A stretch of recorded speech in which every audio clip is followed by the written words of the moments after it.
இப்ப வந்து நீங்க நேர்ல எங்கூட உட்கார்ந்து எனக்கு முன்னாடி உட்கார்ந்து படிக்கிற மாதிரி நீங்க திங்க் பண்ணிக்கிங்க.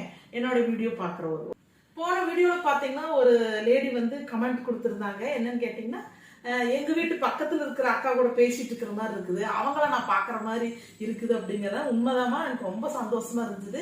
ஏன்னு கேட்டீங்கன்னா, நம்ம வந்து இந்த சோசியல் மீடியாவில இருக்கிறங்காட்டி அதுக்கோசரம் நம்மள வேற மாதிரி ஒரு உலகத்துல எல்லாம் கிடையாது. நார்மலா எப்படி இருக்கிறோமோ அந்த மாதிரிதான் பாக்குற கண்ணோட்டம்னு ஒண்ணு இருக்குது. நான் வந்து இந்த மாதிரிதாமா. ஓகேங்களா? என்னன்னா ஒரிஜினல் கேரக்டருங்கிறது கொஞ்சம் கோபம் வரும், கொஞ்சம் உண்மை இல்லாத இடத்துல ரொம்பவே கோபம் வரும், அங்கிருந்து விலகி வர்ற மாதிரி ஒரு கேரக்டர் அது. சரிம்மா, நாம இப்ப வந்து இதுக்கு போயிடலாம். ஓகேங்களா? இப்ப பாத்தீங்கன்னா, நான் டெய்லரிங் கிளாஸ் எடுக்கிறேன்னு வச்சுக்கோங்களேன். இப்ப எடுத்துட்டு இருக்கிறேன். ஓகேங்களா? நீங்களே என்கிட்ட வந்து பயிற்சியில கலந்துக்கிறதுக்கு நேரடியே வந்து உட்காந்துட்டீங்க அப்படிங்கிற போது முதல் நாள் கிளாஸ்ல வந்து நான் என்ன சொல்லுவேன்னா, மிஷின் பத்தி உங்களுக்கு எல்லாம் தெரியுமா அப்படின்னு கேட்பேன். அதுக்கு முன்னாடியே நம்ம இந்த பொருள்களை எல்லாம் முதல் நாள் எப்பவுமே பொருள்களை வாங்குறது முக்கியம் தான். அவங்களுக்கு லிஸ்ட் கொடுத்துருவ பொருள் வாங்கிட்டு வாங்கிட்டு, அதுக்கப்புறம் பாத்தீங்கன்னா நம்ம மிஷின் பத்தி தான் முதல்ல நான் எடுப்பேன். எடுத்து இந்த பொருள்களை பத்தி எல்லாம் சொல்லி கொடுக்க மாட்டேன்.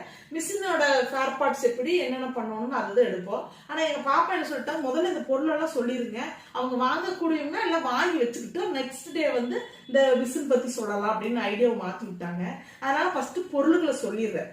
அதாவது இந்த பொருள் இருந்தாதான் நான் கத்துக்க முடியுமா அப்படிங்கிறது. ஒரு சில விஷயங்கள் தான் இந்த பொருள் இருக்கணும், ஒரு சில விஷயங்கள் இல்லாமே நீங்க ட்ரெயின் ஆகலாம், கத்துக்கலாம். ஓகேங்களா? அதனால என்னென்ன பொருள் ஃபர்ஸ்ட் சொல்லிடுறேன். ஓகேங்களா?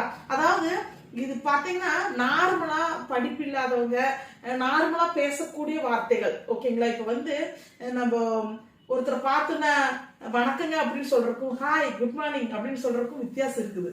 அந்த குட் மார்னிங்கிறது வெளிநாட்டோட பாஷை, நம்ம வந்து இப்போ சாதாரணமா வந்துருச்சு.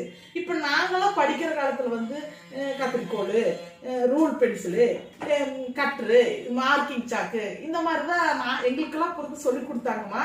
ஆனா இப்ப பாத்தீங்கன்னா எங்க பாப்பாவெல்லாம் ஃபேஷன் டிசைனிங் முடிச்சுட்டு வந்திருக்குங்காட்டி அவங்க இதுக்கெல்லாம் ஒரு இங்கிலீஷ் பேர் மாதிரி ஒண்ணு வச்சிருக்காங்க. அந்த பேர் வந்து இங்கிலீஷ்லயும் கூட இல்லை, என்னமோ வித்தியாசமா இருக்குது அந்த பேரு.